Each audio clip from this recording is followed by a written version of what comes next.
ಮಂಡಳಿ ಬೆಂಗಳೂರು 3 2024-25 SSLC ಪರೀಕ್ಷೆ ಮಾದರಿ ಪ್ರಶ್ನೆ ಪತ್ರಿಕೆ 1ರಲ್ಲಿ ವಿಜ್ಞಾನದಲ್ಲಿ ಕೀ ಉತ್ತರಗಳನ್ನು ನೋಡೋಣ. ಆಲ್ರೆಡಿ ಎಲ್ಲ ವಿಷಯಗಳನ್ನು ನೋಡಿದ್ದೀವಿ. ಕನ್ನಡ ಆಯಿತು, ಇಂಗ್ಲೀಷ್, ಹಿಂದಿ, ಆಮೇಲೆ SS, ಮ್ಯಾಥ್ಸ್ ಅನ್ನು ಕೂಡ ನಾವೇನು ಮಾಡಿದ್ದೀವಿ ಹಾಕಿದ್ದೀವಿ. ಸೊ ನಮ್ಮೆಲ್ಲ ವಿಡಿಯೋಗಳನ್ನು ನೋಡಬೇಕಾದ್ರೆ ನಾವು 2 ಸೆಟ್ ಕ್ವಶನ್ ಪೇಪರನ್ನು ನಿಮಗೆ ಕೀ ಆನ್ಸರನ್ನು ಕೊಡ್ತೀವಿ. ಒಂದು ಪ್ಲೇಲಿಸ್ಟ್ ಲಿಂಕ್ ಇದೆ. ಸೊ ದಯಮಾಡಿ ಎಲ್ಲರೂ ಕೂಡ ಪ್ಲೇಲಿಸ್ಟ್ ಲಿಂಕನ್ನು ಸೇವ್ ಮಾಡಿಕೊಡ್ರಿ, ನೋಡ್ತಾ ಇರಿ. ಅಲ್ಲಿ ನಿಮ್ಮ ಎಲ್ಲ ಈ ಒಂದು ಕ್ವಶನ್ ಪೇಪರ್ನ ಆನ್ಸರ್ಸ್ಗಳನ್ನು, ನೆಕ್ಸ್ಟ್ ಬ್ಲೂ ಪ್ರಿಂಟ್ಗಳನ್ನು ಇದೇ ಆಧಾರದ ಮೇಲೆ ನಾವು ಇನ್ನಷ್ಟು ನಿಮಗೆ ಕ್ವಶನ್ ಆನ್ಸರ್ಗಳನ್ನು ಕೊಟ್ಟು ಪರೀಕ್ಷೆಗೆ ತಯಾರಿಯನ್ನು ಮಾಡ್ತೀವಿ. ಸೊ ನೋಡೋಣ, ವಿಜ್ಞಾನದಲ್ಲಿ ಈ ದಿನ ನಾನು ಏನು ಮಾಡಿದ್ದೀನಿ ಅಂದರೆ ಭೌತಶಾಸ್ತ್ರಕ್ಕೆ ಸಂಬಂಧಪಟ್ಟಂತೆ ಫಿಸಿಕ್ಸ್ನ ಕೀ ಆನ್ಸರನ್ನು ತಂದಿದ್ದೀನಿ. ಸೊ ಹೋಪ್ ಸ್ನೇಹಿತರೆ ನಿಮ್ಮ ಲೈಕ್ಗಳನ್ನು ಎಕ್ಸ್ಪೆಕ್ಟ್ ಮಾಡ್ತೀವಿ. ಸೊ 1000 ಲೈಕ್ಸ್ಗಳನ್ನು ಬರಲಿ. ಸೊ ನೋಡೋಣ 1000 ಬರ್ತಾವೋ ಇಲ್ಲೋ. ಸೊ ಬಂದರೆ ಖಂಡಿತವಾಗಿಯೂ ಕೂಡ ಕೆಮಿಸ್ಟ್ರಿ ಮತ್ತು ಬಯೋನು ಕೂಡ ಆನ್ಸರ್ ಪ್ರಿಪೇರ್ ಮಾಡಿದ್ದಾರೆ, ಅದನ್ನು ಕೂಡ ಬೇಗನೆ ಲೈನಪ್ಪನ್ನು ಮಾಡ್ತಾರೆ. ಸೊ ಎಲ್ಲರೂ ಎಲ್ಲ ವಿಷಯದ ವಿಡಿಯೋಗಳನ್ನು ಹಾಕಿದ್ದೀವಿ, ನೋಡ್ಕೊಡ್ರಿ. ಸೊ ಭೌತಶಾಸ್ತ್ರ ವಿಭಾಗ. ಸೊ ಫಸ್ಟ್ ಮಲ್ಟಿಪಲ್ ಚಾಯ್ಸ್ ಕ್ವಶನಲ್ಲಿ ಮೊದಲ ಪ್ರಶ್ನೆ, ಗೋಳೀಯ ದರ್ಪಣದ ಪ್ರತಿಫಲಿಸುವ ಮೇಲ್ಮೈನ ಕೇಂದ್ರಕ್ಕೆ ಏನಂತ ಕರಿತೀವಿ? ಎ ವಕ್ರತಾ ಕೇಂದ್ರ, ಬಿ ಧ್ರುವ, ಸಿ ವಕ್ರತಾ ತ್ರಿಜ್ಯ, d aperture. So the right answer b ಧ್ರುವ ಅನ್ನೋದು ಹೇಳ್ತೀವಿ. ಪ್ರಶ್ನೆ 2, ಓಮ್ನ ನಿಯಮ ಇವುಗಳ ನಡುವಣ ಸಂಬಂಧವನ್ನು ತಿಳಿಸ್ತದ? ಎ ವಿಭವಾಂತರ ಮತ್ತು ವಿದ್ಯುದ್ದಾವೇಶ, ಬಿ ವಿಭವಾಂತರ ಮತ್ತು ರೋಧ, ಸಿ ವಿದ್ಯುತ್ ಪ್ರವಾಹ ಮತ್ತು ವಿಭವಾಂತರ, ಡಿ ವಿದ್ಯುತ್ ಪ್ರವಾಹ ಮತ್ತು ವಿದ್ಯುತ್ ಸಾಮರ್ಥ್ಯ. ಆಪ್ಷನ್ ಸಿ ವಿದ್ಯುತ್ ಪ್ರವಾಹ ಮತ್ತು ವಿಭವಾಂತರ ಅಂತಕ್ಕಂಥದ್ದು ಏನು ಮಾಡ್ತದಪ್ಪ ಅಂದ್ರೆ ಇವೆರಡರ ನಡುವಿನ ಸಂಬಂಧವನ್ನು ಓಮ್ ನಿಯಮ ತಿಳಿಸ್ತದ. ಇದು ಮೋಸ್ಟ್ ಇಂಪಾರ್ಟೆಂಟ್ ಅತ್ತು. ಇನ್ನು ಪ್ರಶ್ನೆ 3ಕ್ಕೆ ಬರೋಣ. ಈ ವಿದ್ಯುತ್ ಮಂಡಲದಲ್ಲಿ ಉಪಯೋಗಿಸ್ತಕ್ಕಂಥ ರಿಯೋಸ್ಟಾಟ್ನ ಬದಲಾಯಿಸಬಹುದಾದ ರೋಧದ ಚಿಹ್ನೆಯ ಚಿತ್ರ ಬರೆಯಿರಿ ಅಂತ ಕೇಳಿದರು. ಸೊ ಇದು ಯಾವ ಥರ ಬರ್ತದಪ್ಪ ಅಂದ್ರೆ, ಸೊ ಈ ಥರನಾಗಿರ್ತಕ್ಕಂಥದ್ದು ಬಂದು ಇಲ್ಲಿ ಏನು ಮಾಡಬೇಕು, ಏರೋ ಮಾರ್ಕನ್ನು ಕೊಡಬೇಕು. ಯಾಕಂದರೆ ಬದಲಾಯಿಸಬಹುದಾದ ನೇರ ಅಂತ ಹೇಳಿದರೆ ಇದು ರಿಯೋಸ್ಟಾಟ್ನ ಚಿತ್ರ. ಸೊ ಈ ಥರ ನೀವು ಡ್ರಾವನ್ನು ಮಾಡಬೇಕಿತ್ತು. 4ನೇ ಪ್ರಶ್ನೆ, ಕಾಂತೀಯ ಬಲರೇಖೆಗಳ ಯಾವುದಾದರೂ 2 ಗುಣಗಳನ್ನು ಬರೀರಿ ಅಂತ ಕೇಳಿದ್ದಾರೆ. ಈ ಕಾಂತೀಯ ಬಲರೇಖೆಗಳ ಗುಣಗಳನ್ನು ನೋಡೋದಾದರೆ ಈ ಕಾಂತೀಯ ಬಲರೇಖೆಗಳು ಆವೃತ್ತ ಜಾಲಗಳಾಗಿವೆ.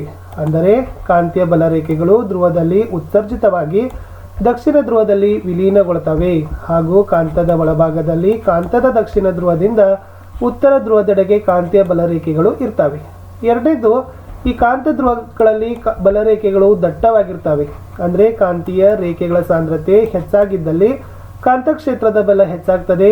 ಅಂದರೆ ಕಾಂತಕ್ಷೇತ್ರದ ಸಮೀಪದಲ್ಲಿರುವ ಮತ್ತೊಂದು ಕಾಂತ ಧ್ರುವದ ಮೇಲೆ ಕಾಂತಕ್ಷೇತ್ರದಿಂದಾಗಿ ಹೆಚ್ಚಿನ ಬಲ ಉಂಟಾಗ್ತದೆ. ಇನ್ನು 3ನೇದು, ಯಾವುದೇ 2 ಕಾಂತೀಯ ಬಲಗಳು ಕಾಂತೀಯ ಬಲರೇಖೆಗಳು ಒಂದನ್ನೊಂದು ಛೇದಿಸೋದಿಲ್ಲ. ಏಕೆಂದರೆ ಒಂದು ವೇಳೆ ಅವು ಛೇದಿಸಿದರೆ ಛೇದಿಸೋ ಬಿಂದುವಿನಲ್ಲಿ ದಿಕ್ಸೂಚಿಯ ಸೂಜಿ 2 ದಿಕ್ಕುಗಳತ್ತ ನಿರ್ದೇಶಿಸುತ್ತದೆ ಎಂದರ್ಥ. ಆದರೆ ಇದು ಸಂಭವನೀಯವಲ್ಲ. ನಾವು ಸ್ವಲ್ಪ ಡೀಟೇಲ್ ಆಗಿ ಕೊಟ್ಟಿದ್ದೀವಿ, ಏಕೆಂದರೆ ಇವೇ ಕ್ವಶನ್ಸ್ಗಳು ನಿಮಗೆ ಈಗ 1 ಅಂಕ ಕೇಳಿದರೆ ನಾಳೆ 2 ಅಂಕಗಳು ಕೂಡ ಬರೆದ್ರು ನೀವು ಪ್ರಿಪೇರ್ ಇರಬೇಕು. ಇನ್ನು 5ನೇ ಪ್ರಶ್ನೆ ನೋಡಿ, 2 ಮಾರ್ಕ್ಸ್ಗಿದೆ. ದೂರದೃಷ್ಟಿ, ಇದನ್ನು ಹೈಪರ್ಮೆಟ್ರೋಫಿಯಾ ಅಂದರೆ ಏನು?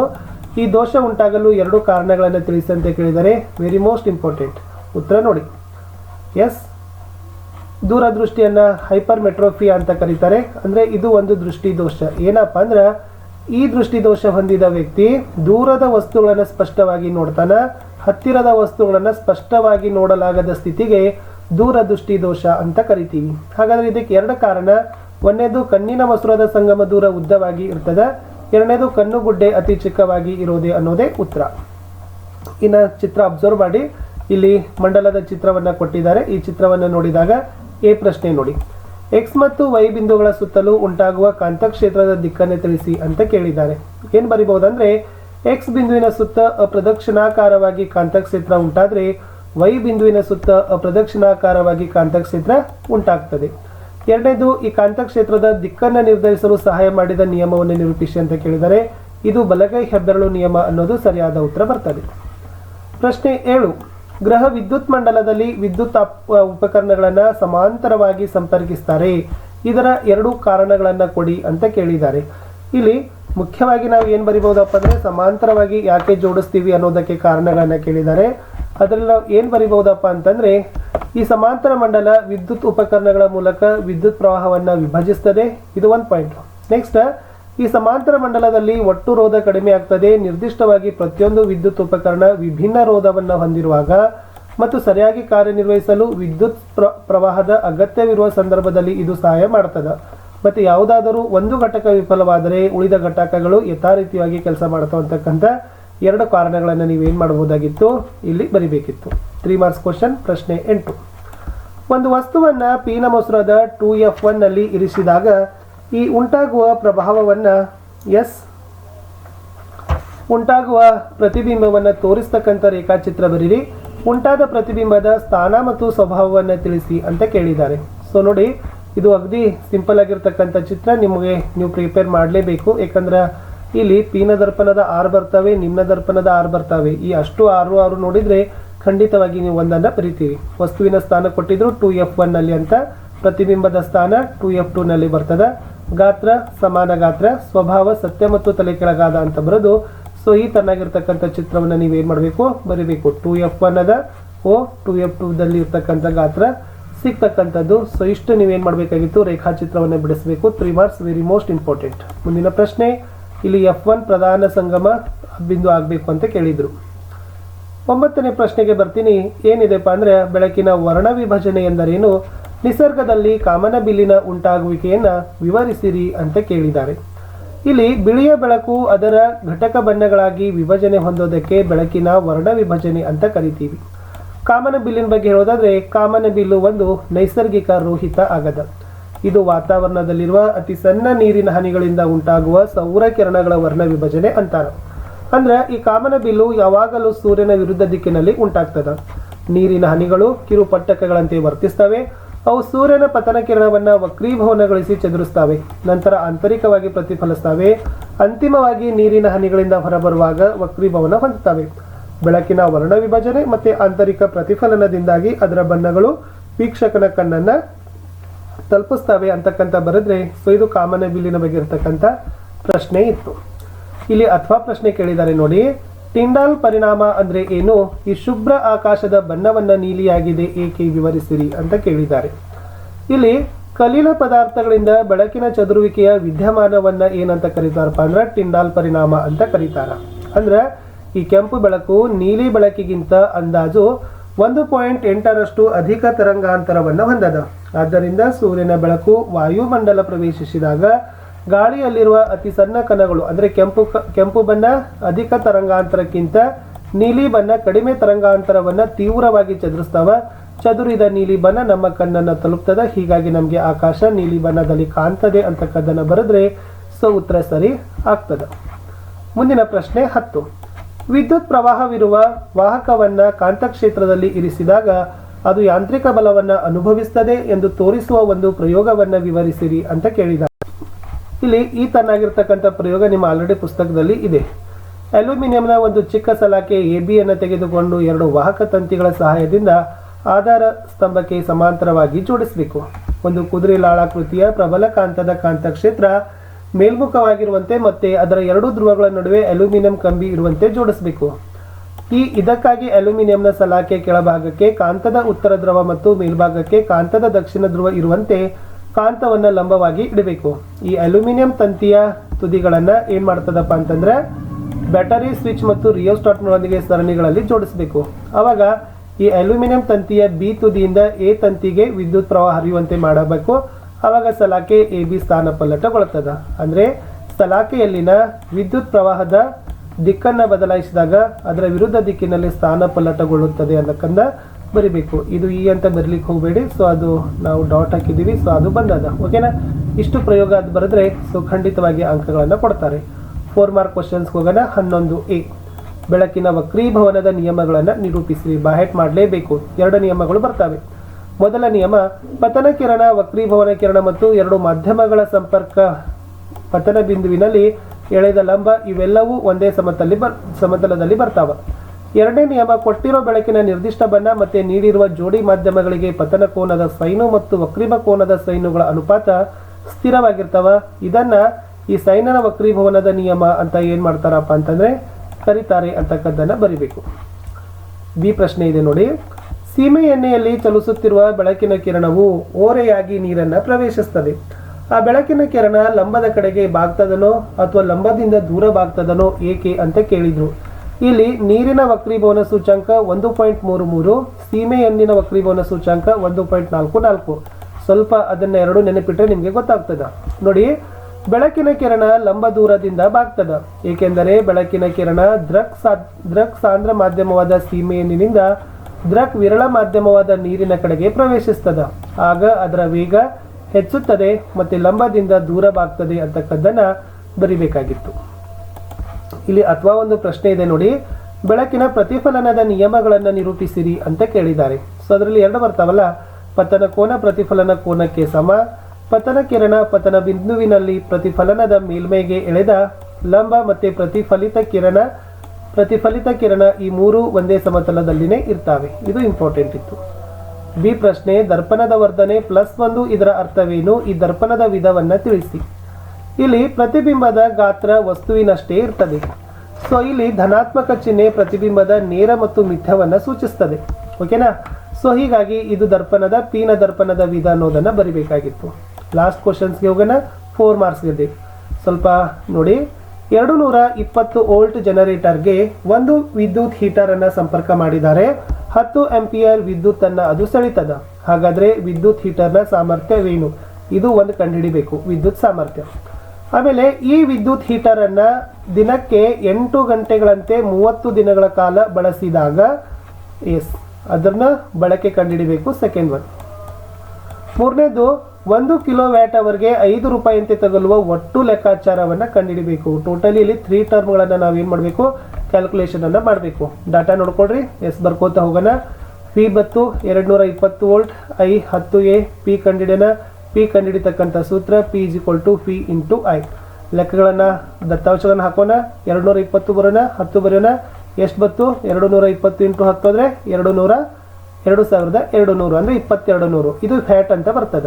ಅಂದ್ರೆ ವಿದ್ಯುತ್ ಹೀಟರಿನ ಸಾಮರ್ಥ್ಯ ಎಷ್ಟಾಯ್ತಪ್ಪ ಅಂದ್ರೆ 2200 ಫ್ಯಾಟ್ ಅಂತಕ್ಕಂಥದ್ದು ಬತ್ತು. ಇದು ಒಂದು ಕಂಡು ಹಿಡಿದೀವಿ. ಇನ್ನು ಅವ್ರು ಏನ್ ಹೇಳಿದಾರೆ ಅಂದ್ರೆ, ಈ ವಿದ್ಯುತ್ ಹೀಟರ್ 8 ಗಂಟೆ 30 ದಿನಗಳ ಕಾಲ ಬಳಸಿದಾಗ ಅದರ ಶಕ್ತಿ ಅಂತ ಕೇಳಿದ್ದಾರೆ. ಇಲ್ಲಿ ನೋಡಿ, ಈ ವಿದ್ಯುತ್ ಹೀಟರ್ ದಿನಕ್ಕೆ 8 ಗಂಟೆಗಳಂತೆ 30 ದಿನಗಳ ಕಾಲ ಬಳಕೆಗಳನ್ನ ಕಂಡುಹಿಡಿಬೇಕು. ಶಕ್ತಿ ಅಂದ್ರೆ ಈ ಕಂಡುಹಿಡಿಬೇಕು, ಎನರ್ಜಿ. ಅವಾಗ ಎನರ್ಜಿಯ ಸೂತ್ರ E = P × T. ಸೊ ನಮಗೆ P ಬತ್ತು. P ಎಷ್ಟದ? 2800. T ಕೊಟ್ಟಿದ್ದಾರೆ 8 ಗಂಟೆ ಕೊಟ್ಟಿದ್ದಾರೆ 30 ದಿನ. ಅದನ್ನೇ ಬರ್ಕೊಳ್ಳೋಣ, 8 ಮತ್ತೆ 30 ಬರ್ಕೊಳ್ಳೋಣ. ಸೊ ಎಷ್ಟು ಸಿಕ್ಕಿತ್ತು? 5,28,000 ಅಂತ ಬರ್ತದೆ. ಈ 5,28,000 ಅನ್ನೋದು ಏನಾಗ್ತದಪ್ಪ ಅಂದ್ರೆ ಫ್ಯಾಟ್ ಪರ್ ಅವರ್ ಅಲ್ಲಿ ಬರ್ತದ. ಸೊ ಅವ್ರು ಏನ್ ಕೇಳಿದ್ದಾರೆ ನಿಮ್ಗೆ, ಕಿಲೋ ವ್ಯಾಟ್ ಅವರ್ಗೆ 5 ರೂಪಾಯಿ ಅಂತ ಇದೆ. ಈ ಏನ್ ಅಮೌಂಟ್ ಬಂದದಲ್ಲ 5,28,000 ನಾವು ಕಿಲೋ ವ್ಯಾಟ್ ಅವರ್ಗೆ ಪರಿವರ್ತನೆ ಮಾಡಿದಾಗ 5,28,000 1,000ರಿಂದ ಭಾಗಿಸೋಣ. ಸೊ ಅವಾಗ ನಮಗೆ ಎಷ್ಟು? 528 ಬತ್ತು. ಅದೇ ಏನಾಯ್ತಪ್ಪ ಅಂದ್ರೆ kilowatt per hour. So next ಅವ್ರು ಮತ್ತೆ ಹೇಳಿದ್ದಾರೆ 1 ಕಿಲೋ ವ್ಯಾಟ್ ಅವರ್ಗೆ 5 ರೂಪಾಯಿ. ಇದನ್ನೇ ತಗೊಳ್ಳೋಣ. 1 ಕಿಲೋ ವ್ಯಾಟ್ ಪರ್ ಅವರ್ಗೆ 5 ರೂಪಾಯಿ ಆದ್ರೆ 528 ಕಿಲೋ ವ್ಯಾಟ್ ಪರ್ ಅವರ್ಗೆ ಎಷ್ಟು? ಗುಣಿಸೋಣ. 528 × 5 ಆದ್ರೆ 2640 ರೂಪಾಯಿ ಅಂತಾನೆ ಬತ್ತು. ಇಷ್ಟು ಈ ಪ್ರಶ್ನೆ ಉತ್ತರಗಳನ್ನ ಇತ್ತು. ಸೊ ಇಷ್ಟು ನೋಡಿ, ಫಿಸಿಕ್ಸ್ ಅನ್ನ ನಾನು ನಿಮ್ಗೆ ಬಹಳ ಡೀಟೇಲ್ ಆಗಿ ಕೊಟ್ಟಿದ್ದೀನಿ.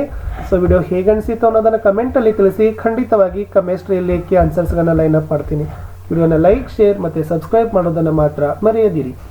ಆತ್ಮೀಯ ಸ್ನೇಹಿತರೆ, ತಮ್ಮೆಲ್ಲರಿಗೂ ಕೂಡ ನಿಮ್ಮದೇ ಆಗಿರ್ತಕ್ಕಂಥ ಯೂಟ್ಯೂಬ್ ಚಾನಲ್ ಸ್ಟಡಿ ವಿತ್ ಪರಶುರಾಮ್ಗೆ ಸ್ವಾಗತವನ್ನ ಕೊಡ್ತೀನಿ. ಇದು ಮಾಡೆಲ್ ಕ್ವಶನ್ ಪೇಪರ್ 1 ಅದ.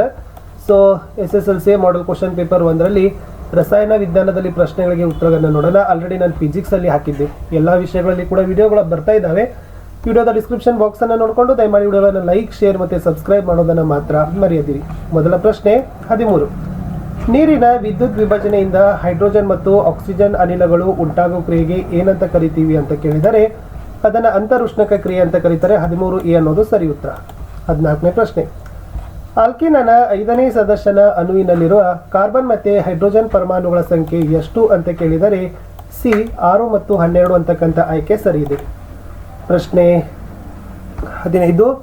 ಕಾರ್ಬನ್ ಇತರೆ ಕಾರ್ಬನ್ ಪರಮಾಣುಗಳೊಂದಿಗೆ ಬಂಧಗಳನ್ನು ಏರ್ಪಡಿಸಿಕೊಂಡು ಬೃಹತ್ ಅಣುಗಳನ್ನು ಕೊಡ್ತಕ್ಕಂಥ ಕಾರ್ಬನ್ ಗುಣಕ್ಕೆ ಏನಂತ ಕರಿತೀವಿ ಅಂತ ಕೇಳಿದರೆ ಆಯ್ಕೆ ಬಿ ಕೆಟನೀಕರಣ ಅಂತ ಕರಿತೀವಿ. ಇಷ್ಟು ಒಂದಂಕದ ಪ್ರಶ್ನೆಗಳಿತ್ತು. 16ನೇ ಪ್ರಶ್ನೆ.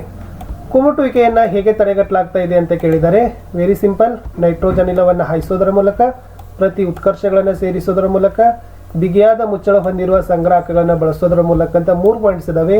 1 ಪಾಯಿಂಟ್ಸ್ ಬರೆದ್ರು ಕೂಡ ಅಂಕಗಳನ್ನು ಕೊಡ್ತಾರೆ. ಪ್ರಶ್ನೆ 17, ಆಮ್ಲಶಾಮಕದ pH ಮೌಲ್ಯ 7ಕ್ಕಿಂತ ಹೆಚ್ಚು ಕಾರಣ ಕೊಡಿ ಅಂತ ಕೇಳಿದ್ದಾರೆ. ಏಕೆಂದರೆ ಇವು ಪ್ರತ್ಯಾಮ್ಲ ದ್ರಾವಣಗಳಾಗಿದ್ದಾವೆ ಅಂತಕ್ಕಂಥ ಉತ್ತರ ಬರೆದ್ರೆ ಸಾಕು. ಪ್ರಶ್ನೆ 18, ಎಥನಾಲ್ ಅನ್ನ ಎಥನೋಯಿಕ್ ಆಮ್ಲವನ್ನಾಗಿ ಪರಿವರ್ತಿಸೋದನ್ನ ಉತ್ಕರ್ಷಣ ಕ್ರಿಯೆ ಅಂತಾರೆ, ಏಕೆ ಅಂತ ಕೇಳಿದ್ದಾರೆ. ಏಕೆಂದರೆ ಅದು ಆಮ್ಲೀಯ ಅಥವಾ ಪ್ರತ್ಯಾಮ್ಲ ಉತ್ಕರ್ಷಣ ಕಾರ್ಯಗಳನ್ನು ಬಳಸಿ ಎಥೆನಾಲ್ಗೆ ಆಕ್ಸಿಜನ್ ಅನ್ನು ಸೇರಿಸೋದರ ಮೂಲಕ ಈ ಎಥನೋಯಿಕ್ ಆಮ್ಲವನ್ನಾಗಿ ಪರಿವರ್ತಿಸ್ತಾರೆ. ಆದ್ದರಿಂದ ಈ ಕ್ರಿಯೆಗೆ ಉತ್ಕರ್ಷಣ ಕ್ರಿಯೆ ಅಂತಾನೆ ಕರೀತಾರೆ. ಪ್ರಶ್ನೆ 19, ರಚನಾ ಸಮಾಂಗಿಗಳೆಂದರೇನು? ಬ್ಯೂಟೇನ್ನ ರಚನಾ ಸಮಾಂಗಿಗಳನ್ನು ಬರೀರಿ. ಉತ್ತರ, ಒಂದೇ ಅಣುಸೂತ್ರ ಆದರೆ ವಿಭಿನ್ನ ರಚನಾ ಸೂತ್ರ ಹೊಂದಿರೋ ಸಂಯುಕ್ತಗಳನ್ನು ನಾವು ರಚನಾ ಸಮಾಂಗಿ ಅಂತ ಕರಿತೀವಿ. ಸೊ ಬ್ಯೂಟೇನ್ನ ರಚನಾ ಸಮಾಂಗಿಗಳನ್ನು ಕೇಳಿದರೆ ಅದರ ಅಣುಸೂತ್ರ C4H10. ಇದು ಎನ್ ಬ್ಯೂಟೇನ್, ಇದು ಐಸೋಬ್ಯೂಟೇನ್ ಅಂತಕ್ಕಂಥದ್ದು ನೀವೇನು ಮಾಡಬೇಕು, ಈ ಥರದ ಅದನ್ನ ವಿನ್ಯಾಸವನ್ನು ಬಿಡಿಸಬೇಕು.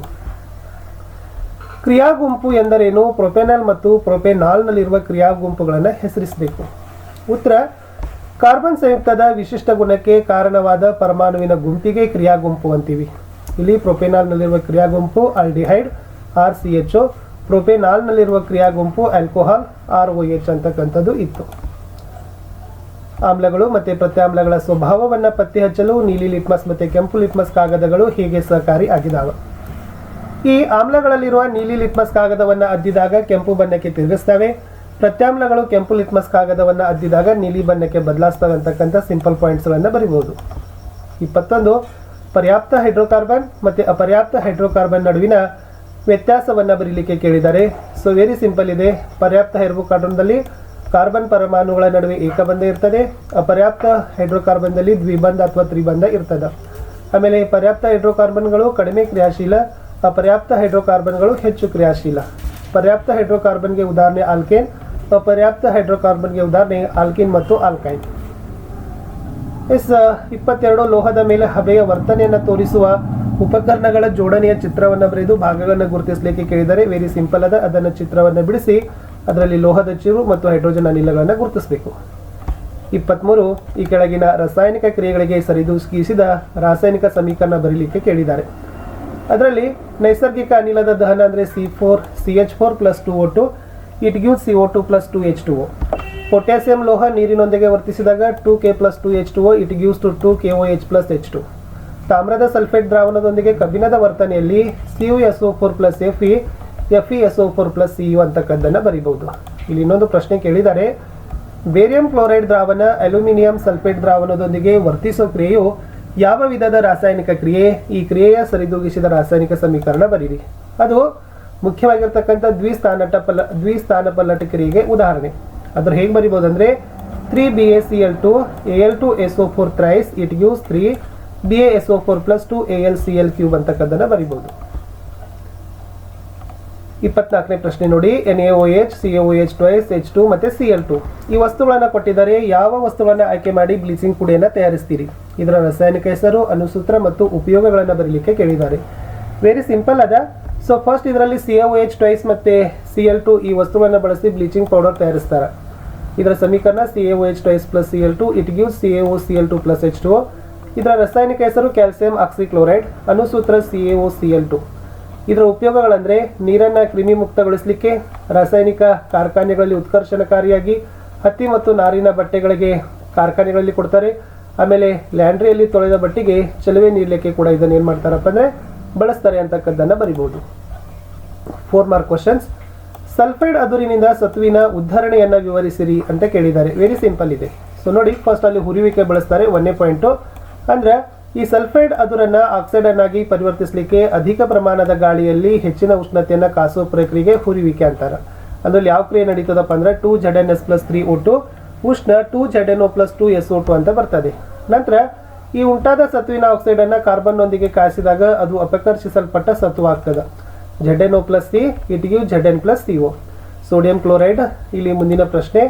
ಎಲೆಕ್ಟ್ರಾನ್ಗಳ ವರ್ಗಾವಣೆಯಿಂದ ಸೋಡಿಯಂ ಕ್ಲೋರೈಡ್ ಅಣುವಿನ ಉಂಟಾಗುವಿಕೆಯನ್ನು ತೋರಿಸ್ರಿ ಅಂತ ಕೇಳಿದ್ದಾರೆ. ಸೊ ಫಸ್ಟ್ ಸೋಡಿಯಂ ಕ್ಲೋರೈಡ್ ಅಂದರೆ NaCl, ಅದರ ಸಂಕೇತ Na, ಪರಮಾಣು ಸಂಖ್ಯೆ 11, ಎಲೆಕ್ಟ್ರಾನ್ ವಿನ್ಯಾಸ 1s2 2s2 2p6 ಮತ್ತು 3s1 ಅಂತ ಆಗ್ತದೆ. ಸೊ ಇಲ್ಲಿ ಏನಾಗ್ತದಪ್ಪ ಅಂದ್ರೆ NaCl ಅಲ್ಲಿ ಒಂದು ಅಣು ಹೋಗ್ತದೆ. Cl ಅದ ಅಂದರೆ ಕ್ಲೋರಿನ್, ಸಂಕೇತ Cl, ಪರಮಾಣು ಸಂಖ್ಯೆ 17, ಎಲೆಕ್ಟ್ರಾನ್ ವಿನ್ಯಾಸ 1s2 2s2 2p6 3s2 3p 5. ಇಲ್ಲಿ ಒಂದು ಎಲೆಕ್ಟ್ರಾನ್ ಏನಾಗೋದಪ್ಪ ಅಂದ್ರೆ ಬಂದದ. ಓಕೆನಾ? ಸೊ ಈ ತರನಾಗಿರ್ತಕ್ಕಂಥ ಎಲೆಕ್ಟ್ರಾನ್ನ ವಿನ್ಯಾಸವನ್ನು ನೀವು ಬರೆದ್ರೆ ಇದ್ರದ್ದು ಕಂಪ್ಲೀಟ್ ಆಗಿರ್ತಕ್ಕಂಥ ಕೀ ಉತ್ತರ ಆಗ್ತದೆ. ಸೊ ಇಲ್ಲಿವರೆಗೆ ನಾನು ಏನು ಮಾಡಿದ್ದೀನಿ, ಫಿಸಿಕ್ಸ್ ಮತ್ತು ಕೆಮಿಸ್ಟ್ರಿಯಲ್ಲಿ ಕೊಟ್ಟಿದ್ದೀನಿ. ಸೊ ನೆಕ್ಸ್ಟ್ ಬಯೋಲಜಿನಲ್ಲಿನೂ ಕೂಡ ಕೀ ಆನ್ಸರ್ಸ್ಗಳು ತುಂಬ ಈಸಿ ಇದ್ದಾವೆ. ಅವುಗಳನ್ನು ಕೂಡ ಪ್ರಿಪೇರ್ ಮಾಡ್ತೀವಿ, ಬೇಗನೆ ನಿಮಗೆ ಲೈನ್ ಅಪ್ ಮಾಡ್ತೀವಿ. ಸೊ ಫಸ್ಟ್ ಮಾಡೆಲ್ ಕ್ವಶನ್ ಪೇಪರ್ನ ಕೀ ಉತ್ತರಗಳನ್ನು ಎಲ್ಲವನ್ನೂ ಕೂಡ ಕೊಟ್ಟಿದ್ದೀವಿ. ಸೊ ದಯಮಾಡಿ ವಿಡಿಯೋದ ಡಿಸ್ಕ್ರಿಪ್ಷನ್ ಬಾಕ್ಸನ್ನು ಚೆಕ್ ಮಾಡಿಕೊಡ್ರಿ. ಅಲ್ಲಿ ತಾವುಗಳನ್ನು ಚೆಕ್ ಮಾಡಿದರೆ ಖಂಡಿತವಾಗಿ ನಿಮಗೆ ಒಂದು ಪ್ಲೇಲಿಸ್ಟ್ ಲಿಂಕ್ ಅದ, SSLC exam model question paper 1 to key answers all subject. ಅದನ್ನು ಒತ್ತಿದ್ರೆ ತಾವು ಎಲ್ಲ ವಿಡಿಯೋಗಳನ್ನು ನೋಡ್ಬೋದು. ಅಷ್ಟೇ ಅಲ್ಲದೆ ನಮ್ಮದೇ ಆಗಿರ್ತಕ್ಕಂಥ ವಾಟ್ಸಪ್ ಚಾನಲ್ ಅದ, ಟೆಲಿಗ್ರಾಮ್ ಗ್ರೂಪ್ ಅದ, ಲಿಂಕನ್ನು ವಿಡಿಯೋದ ಡಿಸ್ಕ್ರಿಪ್ಷನ್ ಬಾಕ್ಸ್ನಲ್ಲಿ ಕೊಡ್ತೀನಿ. ಸೊ ಅವುಗಳಿಗೆ ನೀವು ಬಂದು ಜಾಯ್ನ್ ಆಗೋದನ್ನು ಮಾತ್ರ ಮರೆಯದಿರಿ. ಯಾಕಂದರೆ ನೀವು ಬಂದು ಜಾಯ್ನ್ ಆಗೋದ್ರಿಂದ ನಾವು ಹಾಕ್ತಕ್ಕಂಥ ಪ್ರತಿಯೊಂದು ವಿಡಿಯೋಗಳ ನೋಟಿಫಿಕೇಷನನ್ನು ನೀವುಗಳು ಪಡಿತೀರಿ. ಇದ್ರ ಜೊತೆಗೆ ನಾವು ಈಗಾಗಲೇ ಪಾಸಿಂಗ್ ಪ್ಯಾಕೇಜ್ಗಳನ್ನು, ಸ್ಕೋರಿಂಗ್ ಪ್ಯಾಕೇಜ್ಗಳನ್ನು ಪೋಸ್ಟ್ ಮಾಡ್ತಾನೆ ಇದ್ದೀವಿ. ಆ ವಿಡಿಯೋಗಳು ಸಹಿತ ಇದ್ದಾವೆ. ದಯಮಾಡಿ ಅವುಗಳನ್ನು ಸಹಿತ ನೋಡಿದರೆ ಖಂಡಿತವಾಗಿ ನೀವು ನಿಮ್ಮ ಪರೀಕ್ಷೆಯಲ್ಲಿ ಉತ್ತಮ ಅಂಕಗಳನ್ನು ಗಳಿಸ್ತೀರಿ, ಪಾಸ್ ಆಗ್ತೀರಿ. ಬಟ್ ನಾವು ನೆಕ್ಸ್ಟ್ ಡೇದಲ್ಲಿ ಏನು ಮಾಡ್ತೀವಿ ಅಂದರೆ ಇದೇ ಮಾಡೆಲ್ ಕ್ವಶನ್ ಪೇಪರ್ಗಳ ಒಂದು ಏನು ಮಾಡ್ತೀವಿ, ಬ್ಲೂ ಪ್ರಿಂಟ್ಗಳನ್ನು ಸಹಿತ ಕೊಡ್ತೀವಿ. ಅದು ಕೂಡ ಬೇಗನೆ ಲೈನ್ ಅಪ್ ಮಾಡ್ತಾರೆ. ಅವುಗಳನ್ನು ಸಹಿತ ನೋಡಿ ಚೆನ್ನಾಗಿ ಅಂಕಗಳನ್ನು ಗಳಿಸ್ಬೋದು. ಸಿಗ್ತೀನಿ ಬಯೋ ಸೈನ್ಸ್ನ ವಿಡಿಯೋದಲ್ಲಿ. ಅಲ್ಲಿಯವರೆಗೂ ಟೇಕ್ ಕೇರ್, ಬಾಯ್. ಆತ್ಮೀಯ ಸ್ನೇಹಿತರೆ, ತಮ್ಮೆಲ್ಲರಿಗೂ ಕೂಡ ನಿಮ್ಮದೇ ಆಗಿರ್ತಕ್ಕಂಥ ಯೂಟ್ಯೂಬ್ ಚಾನಲ್ ಸ್ಟಡಿ ವಿತ್ ಪರಶುರಾಮ್ಗೆ ಸ್ವಾಗತವನ್ನು ಕೊಡ್ತೀನಿ. SSLC ಸೈನ್ಸ್ನ ಮಾಡೆಲ್ ಕ್ವಶನ್ ಪೇಪರ್ ಫಸ್ಟಲ್ಲಿ ನಾನು ಫಿಸಿಕ್ಸ್ ಮತ್ತು ಕೆಮಿಸ್ಟ್ರಿ ಆನ್ಸರ್ಸ್ಗಳನ್ನು ಕೊಟ್ಟಿದ್ದೆ. ಇವತ್ತು ಬಯೋ ಇದೆ. ಸೊ ನೆಕ್ಸ್ಟ್ ಅಲ್ಲಿನೂ ಕೂಡ ಬೇಗನೆ ಲೈನ್ ಅಪ್ ಮಾಡ್ತಾರೆ. ಆ ವಿಡಿಯೋಗಳನ್ನ ಸಹಿತ ನೋಡಿ. ಆಲ್ರೆಡಿ 1ನೇ ಸೆಟ್ಟದ್ದು ಎಲ್ಲ ವಿಷಯಗಳ ಕ್ವಶನ್ ಪೇಪರ್ಗಳನ್ನ ನಾವು ಆನ್ಸರ್ಸ್ಗಳನ್ನ ಹಾಕಿದ್ದೀವಿ. ಈ ವಿಡಿಯೋದ ಡಿಸ್ಕ್ರಿಪ್ಷನ್ ಬಾಕ್ಸ್ನಲ್ಲಿ ಒಂದು ಪ್ಲೇಲಿಸ್ಟ್ ಲಿಂಕ್ ಸಿಗ್ತದೆ. 2024-25 SSLC model question paper key answers all subject ಅಂತ ಇದೆ. ದಯಮಾಡಿ ಅದನ್ನು ಒತ್ತಿದ್ರೆ ನೀವು ನಮ್ಮ ಎಲ್ಲ ವಿಡಿಯೋಗಳನ್ನ ಆಕ್ಸೆಸ್ ಮಾಡ್ಬೋದು. ಸೊ ವಿಡಿಯೋಗೊಂದು ಲೈಕ್, ಶೇರ್ ಹಾಗೆ ಸಬ್ಸ್ಕ್ರೈಬ್ ಮಾಡೋದನ್ನು ಮಾತ್ರ ಮರೆಯದಿರಿ ಅಂತ ಹೇಳ್ತಾ ಸೊ ಕೀ ಉತ್ತರಗಳನ್ನ ಬೇಗನೆ ಸ್ಟಾರ್ಟ್ ಮಾಡಲಿಕ್ಕೆ ಪ್ರಾರಂಭ ಮಾಡೋಣ. ಪ್ಲಾಸ್ಮೋಡಿಯಂನಲ್ಲಿನ ಸಂತಾನೋತ್ಪತ್ತಿಯ ಕ್ರಿಯೆಯ ವಿಧ ಅಂತ ಕೇಳಿದ್ದಾರೆ. ಮೊಗ್ಗುವಿಕೆ ಇದೆ, ತುಂಡರಿಕೆ ಇದೆ, ನೆಕ್ಸ್ಟ್ ಕಾಯಜ ಸಂತಾನೋತ್ಪತ್ತಿ, ಬಹುವಿದಳನ ಅಂತಕ್ಕಂಥದ್ದಿದೆ. ಸೊ ಸರಿಯಾದ ಉತ್ತರ ಯಾವ್ದು ಬರ್ತದಪ್ಪ ಅಂತಂದ್ರೆ ಆಪ್ಷನ್ ಡಿ, ಬಹುವಿದಳನ ಅಂತಕ್ಕಂಥದ್ದು ಸರಿಯಾದ ಉತ್ತರ ಬರ್ತದೆ. ಪ್ರಶ್ನೆ 27ಕ್ಕೆ ಹೋಗೋಣ. 27. ಪೈರುವೇಟ್ ಸ್ನಾಯುಕೋಶಗಳನ್ನು ಎಕ್ಸ್ ಪ್ಲಸ್ ಶಕ್ತಿ, ಇಲ್ಲಿ ಎಕ್ಸ್ ಅಂತಕ್ಕಂಥದ್ದು ಏನು ಪ್ರತಿನಿಧಿಸ್ತದೆ ಅಂತ ಕೇಳಿದ್ರು. ಆಕ್ಸಿಜನ್, ಈಥನಾಲ್, ಲ್ಯಾಕ್ಟಿಕ್ ಆಮ್ಲ, carbon monoxide. Option C, lactic ಆಮ್ಲ ಅನ್ನೋದು ಏನಾಗ್ತದಪ್ಪ ಅಂದ್ರೆ ಎಕ್ಸ್ ಅನ್ನೋದು ಇಂಡಿಕೇಟ್ ಮಾಡ್ತದೆ, ಸೂಚಿಸ್ತದೆ. ಪ್ರಶ್ನೆ 28. ಚಿತ್ರ ಎ ಮತ್ತು ಬಿ ಯಲ್ಲಿ ಕೊಟ್ಟಿರುವ ಸ್ತ್ರೀ ಸಂತಾನೋತ್ಪತ್ತಿ ವ್ಯೂಹದ ರಚನೆಗಳನ್ನು ಗಮನಿಸ್ರಿ. ಈ ಚಿತ್ರಗಳಿಗೆ ಸಂಬಂಧಿಸಿದಂತೆ ಸರಿಯಾದ ಹೇಳಿಕೆಗಳು ಏನು ಅಂತ ಕೇಳಿದ್ದಾರೆ. ಸೊ ಚಿತ್ರವನ್ನು ನೀಟಾಗಿ ಅಬ್ಸರ್ವ್ ಮಾಡಿದ್ರೆ ಸೊ ಗೊತ್ತಾಗ್ತದ ಏನಪ್ಪ ಅಂದ್ರೆ ಆಪ್ಷನ್ ಎ, ಎರಡೂ ಚಿತ್ರಗಳಲ್ಲಿ ಅಂಡಾಣುವಿನ ನಿಷೇಚನ ಸಾಧ್ಯವಿದೆ ಅಂತಕ್ಕಂಥ ಆಯ್ಕೆ ಏನಾಗ್ತದಪ್ಪ ಅಂದ್ರೆ ಇದು ಎಕ್ಸಾಕ್ಟ್ಲಿ ರೈಟ್ ಆನ್ಸರ್ ಆಗ್ತದೆ. ಪ್ರಶ್ನೆ 29. ತೆರೆದ ಪತ್ರರಂಧ್ರದ ಚಿತ್ರ ಬರಲಿಕ್ಕೆ ಕೇಳಿದ್ದಾರೆ. ಇದು ತೆರೆದ ಪತ್ರರಂಧ್ರದ ಚಿತ್ರ. ಸೊ ನಿಮ್ಮ ಆಲ್ರೆಡಿ ಟೆಕ್ಸ್ಟ್ ಬುಕ್ ಅಲ್ಲದ. ಸೊ ಚೆನ್ನಾಗಿ ಅದನ್ನು ಪ್ರಾಕ್ಟೀಸ್ ಮಾಡ್ಕೊಡ್ರಿ. ಭಾಗಗಳನ್ನು ಸಹಿತ ನಿಮ್ಗೆ ಏನಾಗಬೇಕು, ಗುರುತಿಸ್ಲಿಕ್ಕೆ ಬರಬೇಕು. ಮುಚ್ಚಿದ ಮತ್ತು ತೆರೆದ ಎರಡಿದ್ದಾವೆ, ಬಟ್ ಇಲ್ಲಿ ತೆರೆದ ಪತ್ರರಂಧ್ರ ಕೇಳಿದ್ದಾರೆ. 30ನೇ ಪ್ರಶ್ನೆ. ಲೈಂಗಿಕ ಸಂತಾನೋತ್ಪತ್ತಿಯು ಹೆಚ್ಚು ಭಿನ್ನತೆಗಳನ್ನು ಉಂಟಾಗ್ತದೆ ಏಕೆ ಅಂತ ಕೇಳಿದರೆ, ಏಕೆಂದರೆ ಎರಡೂ ಪೋಷಕ ಜೀವಿಗಳ ಅನುವಂಶೀಯ ವಸ್ತು ಸಂಯೋಗವಾಗೋದ್ರಿಂದ ಅಲ್ಲಿ ಭಿನ್ನತೆಗಳನ್ನು ಕಾಣ್ತೀವಿ. 31. ಜೈವಿಕ ವಿಘಟನೀಯವಲ್ಲದ ವಸ್ತುಗಳ ವಸ್ತುಗಳ ಬಳಕೆಗಳನ್ನು ಮಿತಗೊಳಿಸಬೇಕು ಏಕೆ ಅಂತ ಕೇಳಿದ್ದಾರೆ. ಸೊ ಗೊತ್ತಿದೆ, ಇವೇನಾಗ್ತಾವಪ್ಪ ಅಂದ್ರೆ ಭೂಮಿಯಲ್ಲಿ ಹಾಗೆ ಉಳಿತಾವ, ಜೀವಿಗಳ ದೇಹವನ್ನು ಪ್ರವೇಶ ಮಾಡ್ತಾವ, ಜೈವಿಕ ಸಂವರ್ಧನೆಯನ್ನು ಉಂಟು ಮಾಡಿ ಜೀವಿಗಳ ಆರೋಗ್ಯಕ್ಕೆ ತೊಂದರೆಯನ್ನು ಉಂಟು ಮಾಡೋದ್ರಿಂದ ಇವುಗಳ ಬಳಕೆಯನ್ನು ಮಿತಗೊಳಿಸಲೇಬೇಕು ಅಂತಕ್ಕಂಥ ಪಾಯಿಂಟ್ಸನ್ನು ಬರೀಬೇಕಿತ್ತು. ಇನ್ನು 32ರಲ್ಲಿ ಓಝೋನ್ ಪದರು ಹೇಗೆ ಉಂಟಾಗಿದೆ, ಇದು ಅಗತ್ಯವಾಗಿದೆ ಏಕೆ ಅಂತ ಕೇಳಿದ್ದಾರೆ. ಇಲ್ಲಿ ಓಝೋನ್ ಪದರು ಸೂರ್ಯನಿಂದ ಬರ್ತಕ್ಕಂಥ ನೇರಳಾತೀತ ಕಿರಣಗಳ ಶಕ್ತಿಯನ್ನು ಹೀರಿಕೊಂಡು ಎರಡು ಅಣುವಿನ ಆಮ್ಲಜನಕ ವಿಭಜನೆಗೊಂಡು ಏಕಪರಮಾಣುವಿನ ಆಮ್ಲಜನಕವಾಗ್ತದೆ. ಈ ಪರಮಾಣು ತಕ್ಷಣವೇ ಎರಡು ಪರಮಾಣುವಿನ ಆಮ್ಲಜನಕದೊಂದಿಗೆ ವರ್ತಿಸಿ ಓಝೋನ್ ಆಗ್ತದೆ. ಈ ಓಝೋನ್ ಪದರು ಸೂರ್ಯನಿಂದ ಬರುವ ಅಪಾಯಕಾರಿ ವಿಕಿರಣಗಳಾದ ನೇರಳಾತೀತ ಕಿರಣಗಳನ್ನು ತಡೆ ಹಿಡಿತದ, ಭೂಮಿಗೆ ಬರದಂತೆ ಮಾಡ್ತದೆ, ಭೂಮಿಯ ರಕ್ಷಾ ಕವಚವಾಗಿ ಕೆಲಸವನ್ನು ಮಾಡಿ ಜೀವಿಗಳ ಉಳಿವಿಗೆ ಓಝೋನ್ ಪದರು ಸಹಾಯಕವಾಗದ. ನೆಕ್ಸ್ಟ್, ಜಲ ಪರಿಸರ ವ್ಯವಸ್ಥೆಯು ಆಹಾರ ಸರಪಳಿಗೆ ಒಂದು ಉದಾಹರಣೆ ಕೊಡಿ. 3ನೇ ಪೋಷಣಾ ಸ್ತರದಲ್ಲಿರುವ ಜೀವಿಗಳ ಸಂಖ್ಯೆ ಹೆಚ್ಚಾದರೆ ಆಹಾರ ಸರಪಳಿಗಳ ಮೇಲೆ ಹೇಗೆ ದುಷ್ಪರಿಣಾಮ ಉಂಟಾಗ್ತದೆ. ಇದು ಸಸ್ಯ, ಚಿಕ್ಕ ಮೀನು, ದೊಡ್ಡ ಮೀನು, ತಿಮಿಂಗಲು. ಇದು ಆಹಾರ ಸರಪಳಿಗೆ ಒಂದು ಉದಾಹರಣೆ. ಇಲ್ಲಿ 3ನೇ ಪೋಷಣಾ ಸ್ತರದಲ್ಲಿ ಮೀನುಗಳ ಸಂಖ್ಯೆ ಹೆಚ್ಚಾದರೆ 2ನೇ ಪೋಷಣಾ ಸ್ತರದಲ್ಲಿರುವ ಜೀವಿಗಳ ಸಂಖ್ಯೆ ಕಡಿಮೆಯಾಗಿ ದೊಡ್ಡ ಮೀನುಗಳಿಗೆ ಆಹಾರ ಸಿಗದೆ ಪರಿಸರದಲ್ಲಿ ಏನಾಗ್ತದಪ್ಪ ಅಂದ್ರೆ ಅಸಮತೋಲನ ಉಂಟಾಗ್ತದೆ ಅನ್ನೋದನ್ನು ಬರೆದ್ರೆ ಸಾಕು. 33. ದುಂಡಾದ ಬೀಜವನ್ನು ಉತ್ಪಾದಿಸುವ ಬಟಾಣಿ ಸಸ್ಯವನ್ನ RR, ಸುಕ್ಕಾದ ಬೀಜವನ್ನು ಉತ್ಪಾದಿಸುವ ಬಟಾಣಿ ಸಸ್ಯ RRಗಳೊಂದಿಗೆ ಸಂಕಲನ ಮಾಡಿದ್ದಾರೆ. ಈ ಪೀಳಿಗೆಯಲ್ಲಿ ದೊರೆಯುವ ಫಲಿತಾಂಶವನ್ನು ಚಕ್ಕರ್ ಬೋರ್ಡ್ ಸಹಾಯದಿಂದ ಬರಲಿಕ್ಕೆ ಕೇಳಿದ್ದಾರೆ. ಈ ಕಡೆ ಬರೀರಿ ದುಂಡಾದ ಬೀಜವನ್ನು ಉತ್ಪಾದಿಸುವ ಬಟಾಣಿ ಸಸ್ಯ, ಈ ಕಡೆ ಸುಕ್ಕಾದ ಬೀಜವನ್ನು ಉತ್ಪಾದಿಸುವ ಬಟಾಣಿ ಸಸ್ಯ. ಇದು RR ಇದೆ, ಇದು RR ಇದೆ. ಸೊ ಇದೇನಾಗ್ತದಪ್ಪ ಅಂದ್ರೆ R ಮತ್ತು R ಆಗ್ತದೆ. ಇದು ದುಂಡಾದ ಬೀಜ ಉತ್ಪಾದಿಸುವ ಸಸ್ಯಗಳು, ಇದು ಮೊದಲ ತಳಿ ಪೀಳಿಗೆಯಲ್ಲಿರುವ ಸಸ್ಯಗಳು. ಸೊ ಈ ಥರ ಚಕ್ಕರ್ ಬೋರ್ಡ್ಗಳನ್ನು ನಾವು ಏನು ಮಾಡ್ಬೋದಪ್ಪ ಅಂತಂದರೆ ಹಾಕಿ ಇದನ್ನು ಬರೆದ್ರೆ ಅಂಕಗಳನ್ನು ಕೊಡ್ತಾರೆ. ಪ್ರಾಕ್ಟೀಸ್ ಮಾಡಿ, ಇದು ಫಿಕ್ಸ್ ಕ್ವಶನ್. ಮುಂದಿನ ಪ್ರಶ್ನೆ ಇತ್ತು ಇಲ್ಲಿ ಈ ಸಸ್ಯಗಳ ಜಿನ್ ಅನುಪಾತ 1:2:1, 1 ದುಂಡಾದ ಬೀಜದ ಶುದ್ಧ ಸಸ್ಯ, 2 ದುಂಡಾದ ಬೀಜದ ಮಿಶ್ರ ಸಸ್ಯ, 1 ಸುಕ್ಕಾದ ಬೀಜದ ಶುದ್ಧ ಸಸ್ಯ. 34ರಲ್ಲಿ ಮಾನವನಲ್ಲಿ ಮಗುವಿನ ಲಿಂಗ ಹೇಗೆ ನಿರ್ಧರಿತವಾಗ್ತದೆ ಅಂತ ಕೇಳಿದ್ದಾರೆ. ಅಂದರೆ ಮಾನವನ ದೇಹದಲ್ಲಿ ಲಿಂಗ ನಿರ್ಧಾರ ಮಾಡಲಿಕ್ಕೆ ತಂದೆ ಲಿಂಗಾಣುಗಳು X ಮತ್ತು Yಗಳೆಂಬ ಲಿಂಗ ವರ್ಣತಂತುಗಳನ್ನು ಹೊಂದಿದ್ದು, ತಾಯಿ ಅಂಡಾಣುವಿನಲ್ಲಿ X ಮತ್ತು Y ಲಿಂಗ ವರ್ಣತಂತುಗಳು ಇದ್ದಾವೆ. ಯಾವಾಗಲೂ ತಾಯಿಯಿಂದ X ವರ್ಣತಂತು ಬರ್ತವೆ, ಆದರೆ ತಂದೆಯಿಂದ X ಎಂಬ ವರ್ಣಲಿಂಗ ತಂತು ಬಂದರೆ ಅದು ಹುಟ್ಟೋ ಮಗು ಹೆಣ್ಣಾಗಿರ್ತದೆ. ಒಂದು ವೇಳೆ ತಂದೆಯಿಂದ ಬರುವಂಥ ಲಿಂಗ ವರ್ಣತಂತು Y ಆಗಿದ್ದರೆ ಹುಟ್ಟೋ ಮಗು ಗಂಡಾಗಿರ್ತದೆ. ಆದ್ದರಿಂದ ಇಲ್ಲಿ ಮಗುವಿನ ಲಿಂಗ ನಿರ್ಧಾರ ಮಾಡೋದು ತಂದೆಯಿಂದ ಬರುವ ವೀರ್ಯಾಣುವಿನಲ್ಲಿರುವ ಲಿಂಗ ವರ್ಣತಂತು ಆಗಿದೆ. ನೆಕ್ಸ್ಟ್ ಕ್ವಶನ್, ಮುಂದಿನ ಪೀಳಿಗೆಯ ಪ್ರಜನನ ಕೋಶಗಳಿಗೆ ಪೋಷಕ ಜೀವಿಯ ಗುಣಗಳು ಸ್ವತಂತ್ರವಾಗಿ ಅನುವಂಶವಾಗ್ತದೆ ಎಂಬುದನ್ನು ಮಂಡಲ್ ಪ್ರಯೋಗದ ಮೂಲಕ ತೋರಿಸ್ರಿ ಅಂತ ಕೇಳಿದ್ದಾರೆ. ಈ 4 ಪಾಯಿಂಟ್ಸ್ಗಳನ್ನು ನೀವು ಏನು ಮಾಡಬೇಕಾಗಿತ್ತಪ್ಪ ಅಂದರೆ ಬರಿಬೇಕಾಗಿತ್ತು. ಸೊ ಮೆಂಡಲ್ ಏನೇನು ಹೇಳಿದ್ದಾನೆ ಅನ್ನೋದನ್ನು ಇಲ್ಲಿ ಡೀಟೇಲ್ ಆಗಿ ಕೊಟ್ಟಿದ್ದೀವಿ. ಸೊ ಅಷ್ಟು 4 ಪಾಯಿಂಟ್ಸ್ಗಳನ್ನು ನೋಡಿ ನೀವು ಉತ್ತರಗಳನ್ನು ಬರಿಬೇಕಾಗಿರ್ತಕ್ಕಂಥದ್ದು. 35ನೇ ಪ್ರಶ್ನೆಗೆ ಹೋಗ್ತೀನಿ. ನಿರ್ದಿಷ್ಟ ದಿಕ್ಕಿನ ಕಡೆಗೆ ಬಳ್ಳಿ ಸಸ್ಯಗಳ ತೋರುವಿಕೆಯ ಚಲನೆಯಲ್ಲಿ ದ್ಯುತಿ ಅನುವರ್ತನೆ, ಸ್ಪರ್ಶಾನುವರ್ತನೆ, ರಾಸಾಯನಿಕಾನುವರ್ತನೆಗಳು ಹೇಗೆ ಸಮನ್ವಯಗೊಂಡಿವೆ ಅಂತ ಕೇಳಿದ್ದಾರೆ.